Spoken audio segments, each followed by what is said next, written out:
হালিমাতুস সাদিয়া রাদিয়াল্লাহু তাআলা আনহা চিন্তা করলেন, আমাদের তকদীরের মধ্যে তো কোনো সন্তান জুটলো না, আমরা এখন কি করতে পারি?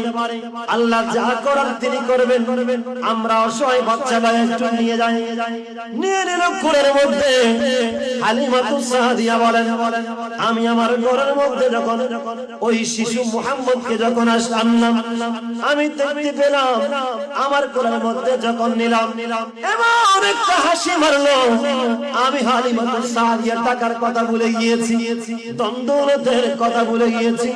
এমন নূরানি চেহারা, এই সন্তানের মুখ থেকে এমন একটা সুন্দর হাসি বের হয়েছে, আমি আমার জীবন যৌবন সমস্ত কিছু ভুলে গিয়েছি। এমন সুন্দর হাসি হতে পারে?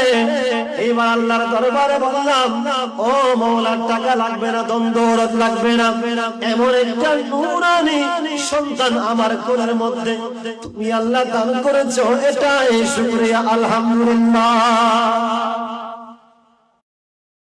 সময় সুযোগ করে ভিডিও শেয়ার করে দিবেন।